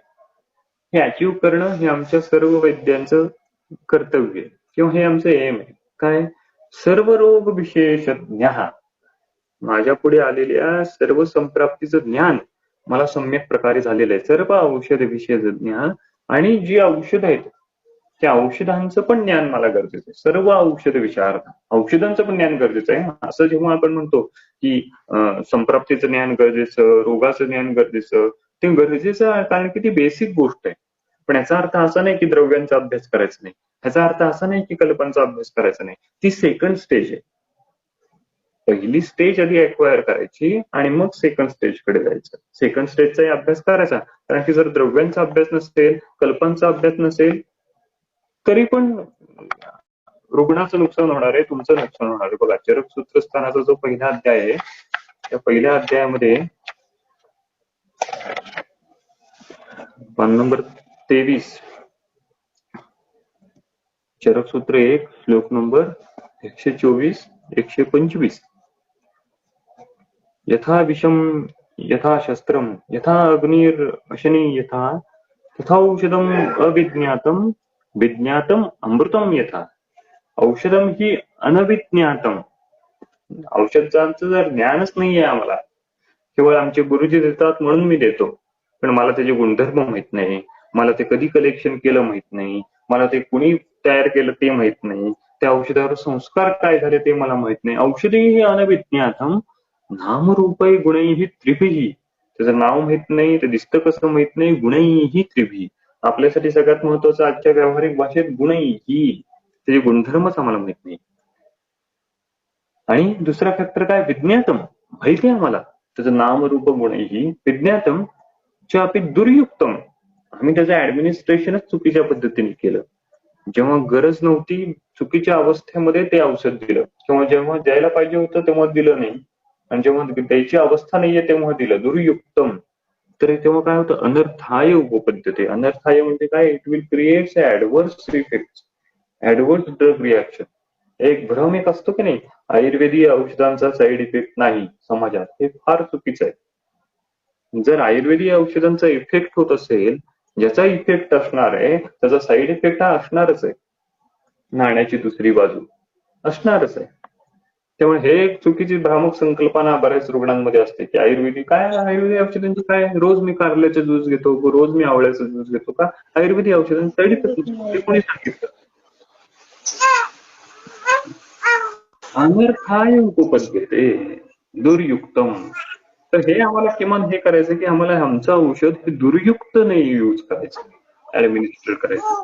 आणि कधी आम्ही असं करू शकतो, तेव्हा आम्हाला त्या औषधाचं पण व्यवस्थित, जेव्हा आम्हाला त्या रोगाचंही व्यवस्थित, कल्पाचं, त्या द्रव्याचंही व्यवस्थित ज्ञान आहे, तेव्हाच आम्ही हे करू शकतो. म्हणून त्यातला 15व्या श्लोकात सर्व रोग विशेषज्ञ सर्व औषध विचारतात. सर्व औषध विचारतात ते आपण असं पाहिलं. विष सर्व आमयान्ति न च मोहम निगच्छति. न च मोहम निगच्छति ती टीका काय म्हणते, टीका केली ते बघा बरं. न च मोहम निगच्छति इति निदान स्थानाद्यै अनुक्ते अपि प्रमेये सूक्ष्मे अपि बहुत्वेन न मोहम गच्छति किंतु तद अपि उह्यत इत्यर्थः. निदान स्थानामध्ये सांगितलेल्या व्याधींचा तर उपक्षय होतोच, पण ज्या अनुक्त व्याधी आहेत त्या अनुक्त व्याधीच्या विषयी पण सूक्ष्म चिंतन करून त्या व्याधीमध्ये साध्यता प्राप्त होते. हा अर्थ आहे. उहन, अनुक्ताची उहन करण्याची जी बुद्धी आहे, जे तर्कबुद्धी आहे, ती तर्कबुद्धी यातून डेव्हलप. तर सर्व रोग विशेषज्ञ म्हणताना मग आम्ही आयुर्वेदवाले किंवा आम्ही वैद्य सगळे रोग बरे करतो का? असं पण नाही. आमच्याकडे सगळ्या व्याधींचं उत्तर आहे का? आमच्याकडे आम्ही असाध्य अवस्थेमध्ये आलेला रुग्ण पण बरा करू शकतो का? सर्व हा तुम्हीच म्हणतो ना, सर्व रोग विशेषज्ञ, सर्व औषध विशारदः. तर आम्ही सगळ्यात बेसिक सिद्धांत जे चरक सूत्रस्थानाच्या पहिल्या अध्यायामध्ये मांडतात. चरक सूत्र 1 श्लोक नंबर जो आहे तो श्लोक नंबर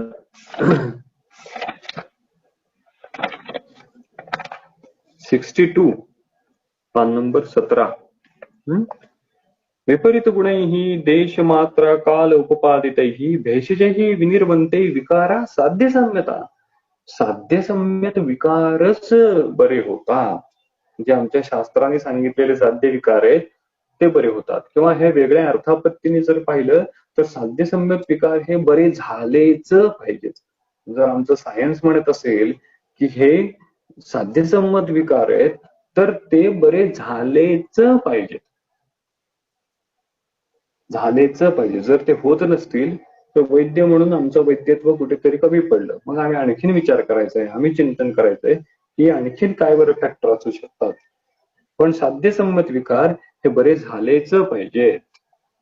आणि दुसरी महत्वाची गोष्ट, आमचं साध्यसाध्यत्व आणि ॲलोपॅथीचं साध्यसाध्यत्व यामध्ये फरक आहे. तिकडचा असाध्य रुग्ण आमच्याकडे आल्यानंतर प्रत्येक वेळी असाध्य असेलच असं नाही, असूही शकतो नसूही शकतो. त्यामुळे आमचं साध्यसाध्यत्व हे आमच्या सायन्सनुसार आम्ही ठरवलं पाहिजे. त्यामुळे चरक निदान स्थानाचा जो तिसरा अध्याय आहे त्या तिसऱ्या अध्यायामध्ये अग्निवेशाने जो प्रश्न विचारला की भगवान इह पंचानाम गुल्मानाम विशेषम कथम अभिजानीमहे. आम्ही ते कसं जाणून घेऊ, कारण ही औषधविद अपि रोगाणाम अविशेषविद विषय प्रश्न समर्थो न भवती. तर सगळ्यात महत्वाचा त्यांनी आपल्याला मेसेज देण्याचा प्रयत्न केलाय की रोगाचं विशेष विज्ञान जे आहे ते आधी जाणून घ्या आणि त्यानंतर औषधांचं ज्ञान करणं गरजेचं आहे. पुढे काय म्हणतात 5व्या श्लोकामध्ये, तमुवाच भगवान आत्रेयः समुत्थान पूर्वरूप लिंग वेदना उपशय विशेषभ्यो विशेष विज्ञानम गुल्मानाम भवन्ति अन्येषां च रोगाणाम अग्निवेश. गुल्मानाम अन्येषां च रोगाणाम विशेष विज्ञानम भवन्ति. सो दिस इज द विशेष विज्ञान. कोणतं? समुत्थान, हेतू, पूर्वरूप, लिंग, वेदना उपशय विशेषज्ञ हो. आता बघा, समुत्थान, पूर्वरूप, लिंग सांगितलं आणि लिंग सांगितल्यानंतर परत वेदना, लिंग लक्षण सांगितल्यानंतर ज्या लक्षणामध्ये वेदना अंतर्भूत होऊ शकते. पुन्हा एकदा वेदना शब्द का बरं सांगितला? समुत्थान, पूर्वरूप, लिंग, वेदना. वेदना शब्द का बरं सांगितला? आता त्याची टीका दिली आहे बघा. टीकेमध्ये काय म्हणतायत, जी पहिली ओळ आहे, गुल्मादेषु अंतर्गतेषु वेदना प्रधार विकारेषु प्रायो वेदने एव विशेषो अवधारणं भवतीति दर्शयितुं. गुल्म हा वातव्याधी आहे, त्यामध्ये वेदनेचे प्राधान्यत्व असणार आहे आणि हे प्राधान्यत्व दर्शवण्यासाठी वेदना असा वेगळा शब्द लिहिला. त्यामुळे लिंगानंतर वेदना असं वेगळं त्यांनी क्लासिफिकेशन केलंय, वेगळा एक फॅक्टर त्यांनी दर्शवलेला आहे. तर समुत्थान पूर्व रूप लिंग वेदना उपशय विशेषभ्यो. आता इथे पुन्हा एकदा संप्राप्ती शब्द लिहिलेला नाही. हेतू लिहिले. समुत्थान म्हणजे हेतू, पूर्व, रूप, लिंग, वेदना आणि उपशय. संप्राप्ती शब्द लिहिलेला नाही. का बरं लिहिलेला नाही? कारण आपण पाहिलं होतं कुठे ह्याच्याच टीकेमध्ये एक दिलंय बघा. तिसरी जी ओळ आहे, संप्राप्तित्व इह अकथनम गुल्म विशेषागमकत्वेन एव बोधव्यम गुल्म विज्ञानम चीह अधिकृतः संखादि वेद भिन्ना तु सामान्य संप्राप्ती सर्व रोग निदान प्रस्ताव एव उक्ते इति भावः. कारण एक सर्व रोगांची एक सामान्य संप्राप्ती असते, हे सगळ्या रोगांना कारणीभूत होते, आणि एक विशेष संप्राप्ती असते. ती जी सामान्य संप्राप्ती आहे त्याचा आम्ही निर्देश या ठिकाणी केलेला नाही. आपण एक श्लोक पाहिला होता मागच्या वेळी, चरक निदान स्थानचा जो पहिला अध्याय आहे त्यातला श्लोक नंबर जो आहे तो 18, पान नंबर 199. तस्य निदान पूर्व रूप लिंग उपशय विशेषण व्याख्यास्यामः, ह्याची टीका केलेली आहे. खालून एक 5वी ओळ, तथा निदानादिवत संप्राप्ते व्याधि बोधनम प्रति अप्रधानत्वाच्च यक्ष संप्राप्ती भेदो अभिदातव्यः सर्व रोग साधारण आहे. जे सामान्य संप्राप्ती आहे ते सर्व रोग साधारण आहे. म्हणजे कोणती? स एव कुपितः दोषः समुत्थान विशेषतः स्थानांतर्गतः जनयन्ति व्याधयानुभवम्. चरक सूत्र 18वा अध्याय. ही जी संप्राप्ती आहे ती सर्व रोग सामान्य, ती सगळ्या व्याधींची सामान्य संप्राप्ती. भेद कधी होत जाणार आहे? त्यामध्ये वाताचे दोष इन्व्हॉल्व झाला, भेद झाला. पित्ताचे दोष इन्व्हॉल्वमेंट झाला, संप्राप्ती भेद झाला. प्रत्येक व्याधी प्रकाराची थोडी थोडी संप्राप्ती भेद वेगवेगळा होत जाणार आहे, पण एक कॉमन संप्राप्ती सगळ्या व्याधींची सारखीच आहे. आणि अशा या सामान्य संप्राप्तीचा उल्लेख त्यांनी या विशेष विज्ञानामध्ये केलेला नाहीये. आता पुढचा जो 6वा श्लोक आहे त्या 6व्या श्लोकामध्ये त्यांनी हेतूंचं वर्णन केलेलं आहे. यदा पुरुषो वातलो विशेषेण ज्वर वमन विरेचन अतिसाराणाम अन्यतमेन कर्षणेन कर्षितो वातलम आहारम आहरती. आता या हेतूंचं एक्सेट्रा वेगवेगळे हेतू वर्णन केलेले आहे. शेवटचं वाक्य काय आहे? तस्य अपचारात वातः प्रकोपम आपद्यते. So ultimate end result is वातः प्रकोपम आपद्यते. त्यामुळे हे हेतू गुल्माचे किंवा वातज गुल्माचे नाहीये, तर हे हेतू वात प्रकोपाचे हेतू आहे. त्यामुळे आपण मागच्या वेळीही पाहिलं होतं की संहितेमध्ये ग्रंथामध्ये जे व्याधी अध्यायामध्ये जे हेतू वर्णन केलेले असतात ते त्या व्याधीचे हेतू नसतात, तर त्या व्याधीमध्ये असणाऱ्या दोष प्रकोपाचे हेतू असतात. हे दोष प्रकोपाचे हेतू, जसं वातज ज्वराचे हेतू हे ज्वराचे हेतू नाहीयेत, वातज ज्वरामध्ये होणाऱ्या वात प्रकोपाचे हेतू आहेत. त्यामुळे ते आम्हाला कॉमन दिसतात, कॉमन वाटतात. तसंच हे गुल्मामध्ये होणाऱ्या वात प्रकोपाचे हेतू आहेत, हे गुल्माचे हेतू नाहीत. कारण की हे हेतू सगळ्याकडे कॉमन असणार आहे. त्याला महास्त्रोतसामध्ये ख वैगुण्य भेटलं म्हणून या हेतूंनी महास्त्रोतसामध्ये स्थान संश्रय केला. जर या हेतूंना रसवह आणि स्वेदवह स्रोतसामध्ये ख वैगुण्य भेटलं असतं तर याच हेतूंनी वातजिज्वर केला असतं. एकच हेतू वेगवेगळ्या व्याधी निर्माण करतो. त्यामुळे हे जाणणं महत्वाचं आहे की हे जे हेतू आहेत ते दोषांचे हेतू आहेत, ते व्याधींचे हेतू नाहीयेत. बघा, यदा पुरुषो वातलो विशेषेण, वातलो पुरुषो, वातज प्रकृतीचा रुग्ण, वातलो पुरुषो. So it is a प्रीरिक्विसाइट. So the Watal पुरुष is having a high risk factor of developing the वातजगुल्म. So this is the first basic condition. कोणते रुग्ण जास्त बळी पडू शकतात? तर वातलो, वातज प्रकृतीचे, वातलो विशेषेण ज्वर वमन विरेचन अतिसाराणाम अन्यतमेन कर्षणेन. काय करतो असं वातल प्रकृतीचा रुग्ण ज्वर वमन विरेचन अतिसाराणाम अन्यतमेन कर्षणेन ज्वरकर्षणेन वमन विरेचन कर्षणेन अतिसाराणाम कर्षणेन अन्यतमेन कर्षणेन ज्वर कर्षणेन ज्वरासारखा व्याधी हा दीर्घकालानुबंधी जर राहिला जीर्ण ज्वर हा शरीरामध्ये दीर्घकालापर्यंत राहिला तर त्याचे जे वृक्ष तेज आहे तो धातूंमधला स्नेह कमी करत जातं आणि त्यामुळे काय होतं की वाताचा प्रकोप व्हायला लागतो. म्हणून बघा तुम्हाला माहित असेल की जीर्ण ज्वरामध्ये मृतपान सांगितलेलं आहे आणि पयः सांगितलेलं आहे. का सांगितलंय?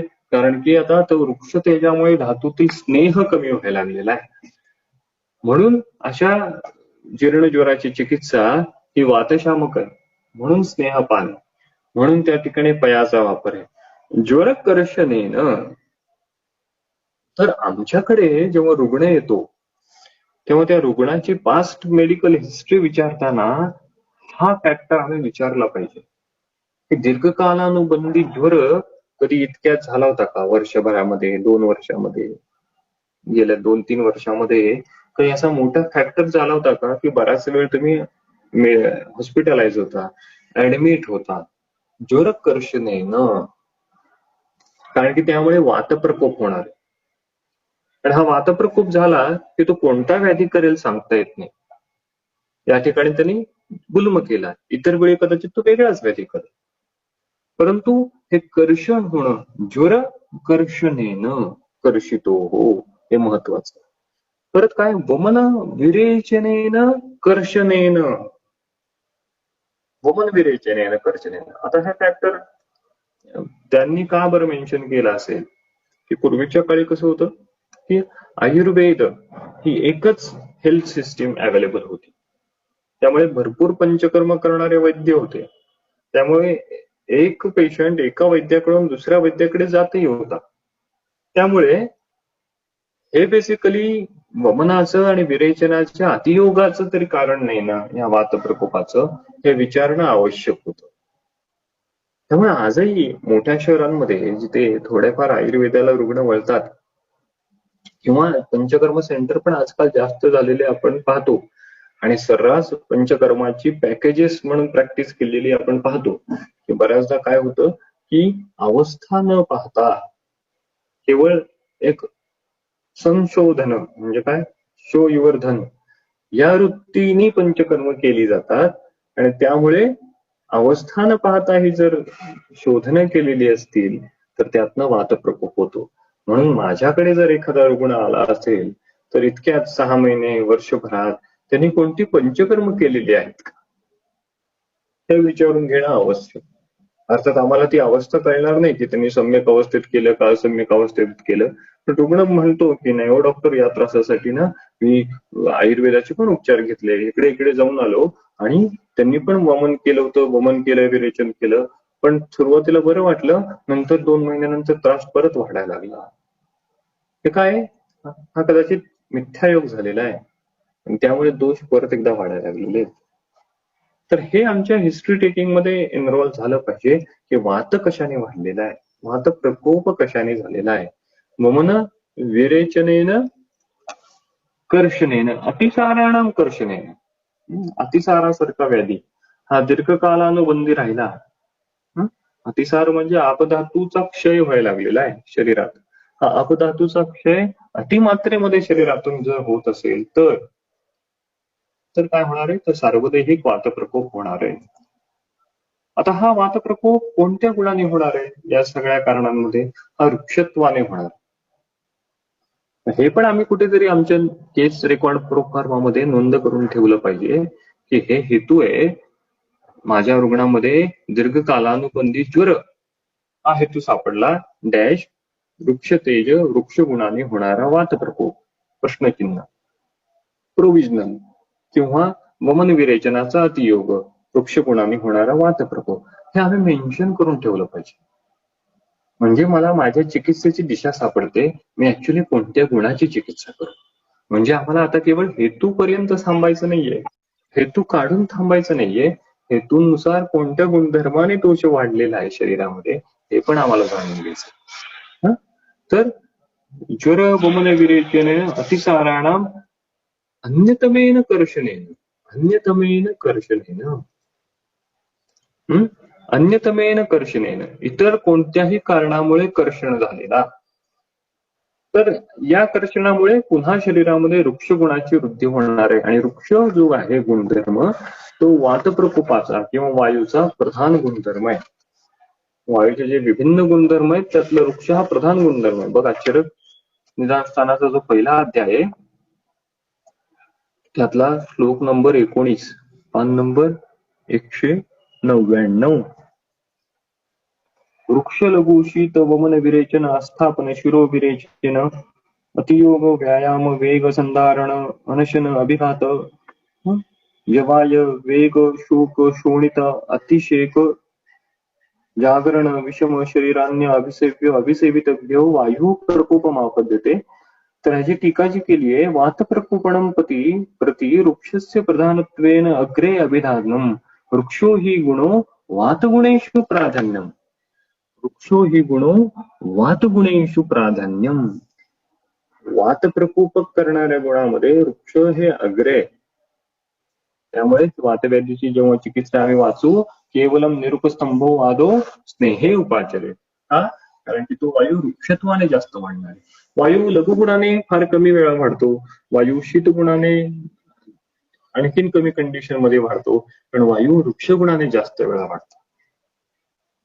त्यामुळे या कारणाने अन्यतमेन कर्षणेनं जेव्हा वायू वृक्ष गुणाने वाढतो तेव्हा, किंवा कर्षतो वातलम आहार महारती, आधीच कर्षण झालेला आहे, आधीच ज्या दीर्घकालानुबंधी अवस्थाने रुग्ण पीडित आहे, रुग्ण वातल प्रकृतीचा आहे, अशा वेळी जर वातलम आहार महारती, वात प्रकोपाचा आहार सेवन केला तर हे जाणणं महत्वाचं बरं का.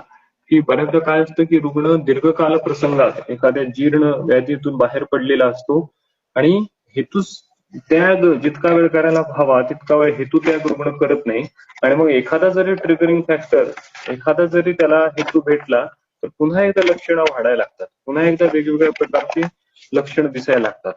जर चरक चिकित्सा स्थानाचा जो 30वा अध्याय आहे त्या 30व्या अध्यायामध्ये पान नंबर 649 श्लोक नंबर 327 काय म्हणतात ते, निवृत्तोपि पुनर्व्याधी स्वल्पेन आयाति हेतुनः क्षणे मार्गी कुते देहे शेषः सूक्ष्मः इवानलः. निवृत्तोपि पुनर्व्याधी म्हणजे एक छोटीशी ठिणगी असते, पण त्याला जर वारा भेटला किंवा इंधन भेटलं तर ती कशी पटकन पेटते. तदनुषंगाने निवृत्तोपि पुनर्व्याधी स्वल्पेन आयाति हेतुना, स्वल्प हेतू जरी भेटला तर तो व्याधी पुन्हा वाढतो. निवृत्तोपि पुनर्व्याधी, तर अशी कंडिशन कर्षितो वातलम आहार महारती अशा पद्धतीने होऊ शकते. पुढे काय म्हणतात ते, शीतम वा अतिमात्रम, शीतम वा विशेषेण अतिमात्रम, अत्यंत शीत पदार्थाचं सेवन करणं, अतिमात्रम शीतम. तर यामुळे पण शीत गुणाने वाताचा प्रकोप होणार आहे. अस्नेहपूर्व वा वमन विरेचन पिबती, आता हा विशेष गुण त्यांनी सांगितला. अस्नेहपूर्वे वा, स्नेहन न करता वमन विरेचन पिबती, वमन विरेचन करणं. ऍक्च्युली सद्यवमनाची एक कन्सेप्ट आहे, ती दोष उत्कलेश असताना ती करणं अपेक्षित आहे. परंतु जर दोष उत्कलेश नसताना जर वमन विरेचन केलं अस्नेहपूर्व तर तो वात प्रकोप करतो. बघा, चरक चिकित्सा स्थानाचा जो 3रा अध्याय आहे त्या 3ऱ्या अध्यायामध्ये पान नंबर 410 श्लोक नंबर 147, अनुपस्थित दोषाणाम वमनम तरुणे ज्वरे रुद्रोगम श्वासम आनाहम मोहम च जनेभुषम सर्वदेहानुगा सामा धातुस्था असुनिरहा दोषाफलानां आमानां स्वरसायव सात्यया अनुपस्थित दोषाणां वमनं करुणेश्वरी. दोष अनुपस्थित आहेत म्हणजे काय, दोष उत्कृष्टमान नाहीयेत, आमाशयामध्ये नाहीयेत, अशा वेळी वमन करू नये, सत्य वमन करू नये. त्यामुळे ही अवस्था सोडून जर इतर वेळी केलं अस्नेहपूर्व वमन विरेचन तर त्यांनी वातप्रकोप होणार. ओके. आणि दुसरी महत्वाची कंडिशन, जर पुरुष व्यक्ती आहे आणि या पुरुष व्यक्तीमध्ये जर तुम्ही सत्य वमन केलं तर त्यामुळे पण वातप्रकोप होणार. आणि हा वातप्रकोप झाला की तो प्रत्येक वेळी गुल्म करेल असं नाही, इतर कोणतीही कंडिशन निर्माण करू शकतो. पुढे काय, अनुवीरणा वा छर्दीम उदीरयती. अनुवीरणा, छर्दीचा वेग आलेला नाहीये परंतु तो उदीरण केलेला आहे. बऱ्याच रुग्णांना सवय असते बघा की रोज सकाळी जीभ घासायची घसा घसा आणि त्यातून प्रवर्तन करायचं, त्याशिवाय त्यांना आपण जिव्हा शोधन चांगल्या प्रकारे केले असं वाटत नाही. अशी सवय जर असते तर शास्त्रकार म्हणतात की अनुवीरणा वा छर्दी मुदीर येते, हे वातप्रकोपाचं कारण आहे. तर तशी सवय आहे का विचार. उदीरणान वातमूत्र पुरुष वेगान निरुंदती. उदीर्ण झालेल्या वातमूत्र पुरुष वेगांचा अवरोध करतो, वेगावरोध करतो. तर वेगावरोध ही एक आपल्या शास्त्रामध्ये आलेली एक विशेष संकल्पना आहे.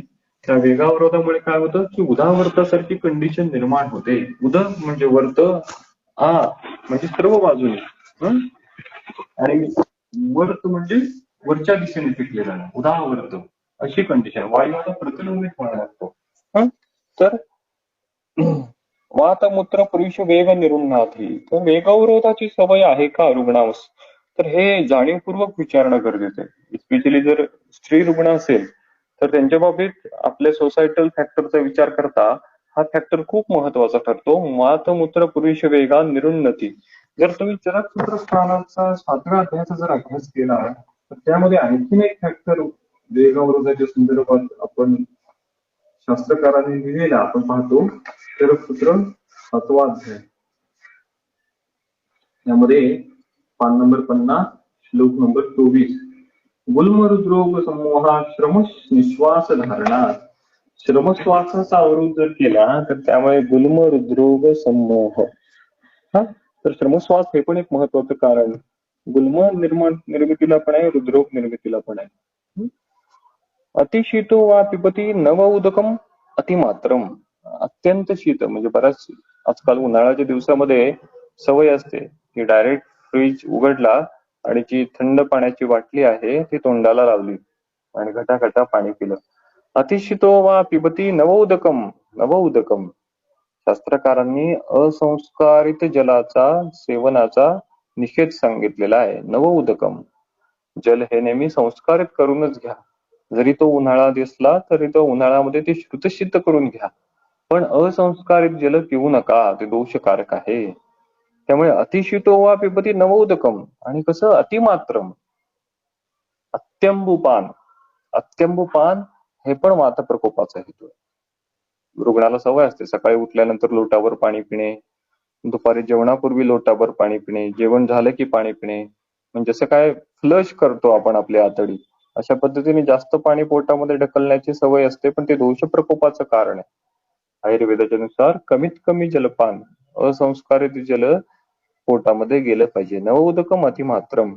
अतिसंक्षोभणाम वा यानेन याती.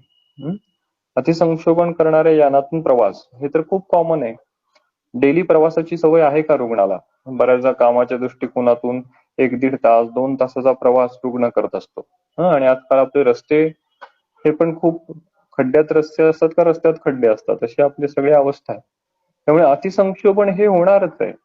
त्यातनं सार्वदेहिक व्यानाचा प्रकोप हा होणारच आहे. त्यामुळे रुग्णाला हा हेतू विचारा की रोजचा प्रवास घडतो का, किती किलोमीटरचा असतो, किती वेळाचा असतो. अतिसंक्षोभिणाम वा यानेनाम याती, हा जसा गुल्मासाठी उपयुक्त हेतू आहे, इतर कोणत्या कारणासाठी जरी रुग्ण आला असेल तरी हा हेतू महत्वाचा. त्यामुळे हा पण अभ्यास एका पद्धतीने केला पाहिजे की शास्त्रामध्ये जे वातप्रकोपाचे हेतू, किंवा आता हे वातज गुल्माचे आलेत, परत वातज ज्वराचे आलेले आहेत, परत वातज कुष्ठाचे आलेले आहेत, या सगळ्या हेतूंचं संकलन एकत्र केलं पाहिजे आणि त्यातनं एक अशी प्रश्नावली तयार केली पाहिजे की माझ्या रुग्णाला मी असे प्रश्न विचारू. हेतू काढणं ही पण एक स्किल आहे. एक्स्ट्रॅक्शन आहे. एक्स्ट्रॅक्शनची एक स्किल आहे. आपण रुग्णाला समजेल अशा भाषेमध्ये प्रिसाइज प्रश्न विचारता आले पाहिजेत आणि ते विविध अंगाने असले पाहिजे. म्हणजे आपल्याला प्रिसाइज हेतू कळेल. नाहीतर काय होईल, मी 4 प्रश्न विचारेल, रुग्ण हो नाही म्हणेल, मला हेतू काय निघाले हेच कळणार नाही. त्यामुळे ह्यावर पण थोडंसं चिंतन आपण जास्त केलं पाहिजे की मी माझी जी हेतूंची प्रश्नावली जी आहे ती हेतूंची प्रश्नावली कशी अपडेट करू, कसे मी जास्तीत जास्त रिलेव्हंट प्रश्न विचारू की जेणेकरून मला आणखीन चांगल्या पद्धतीने हेतू समजतील, हेतू काढता येतील. अतिसंक्षोभिणाम वा यानेन याती अतिव्यवाय व्यायाम मद्य शोक रुचिर्वा. मद्यपान करणे. मद्यपान हे पित्ताचा हेतू जसा आहे तसा वातप्रकोपाचाही हेतू आहे. शोक रुचिर्वा मानसिक हेतू. तर मानसिक भाव शोक हा डायरेक्टली, शोक आणि भय हे डायरेक्टली वातप्रकोपाचे हेतू आहेत. ते डायरेक्टली वात वाढतात. बघा चरक चिकित्सास्थानाचा जो 19वा अध्याय आहे,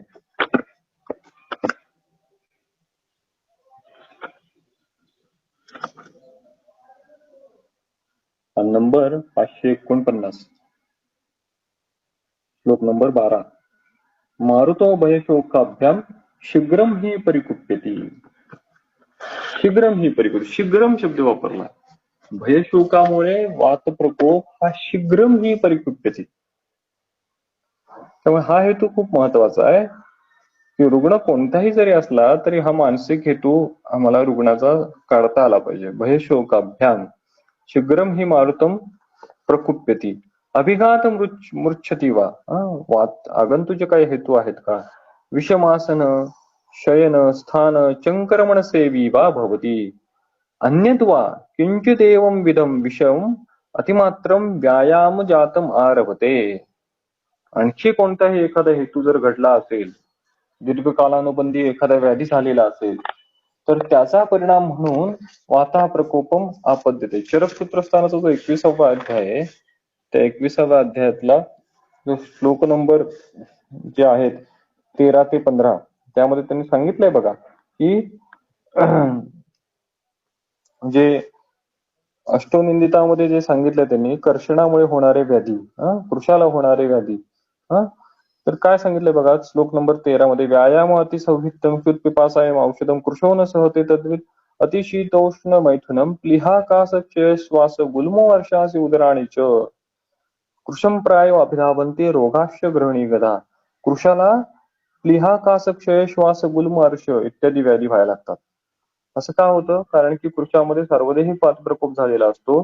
शरीरातले सर्व स्त्रोतसे वृक्ष झालेले असतात आणि या सर्व स्त्रोतसे वृक्ष होण्याचा परिणाम म्हणून आता त्याचे महास्त्रोतच पण कृशाचं वृक्ष झालेला आहे आणि त्यामुळे महास्त्रोतसामध्ये गुल्मासारखा व्याधी कृशामध्ये दिसून येतो. म्हणून त्यांनी कर्षित हा शब्द वापरलाय. तर अशा पद्धतीने आपण हे गुल्माचे किंवा वातज गुल्माचे हेतू आता आपण पाहिले. आता ह्याच्या पुढचा जे संप्राप्तीचा विषय आहे तो आपण उद्या पाहूया.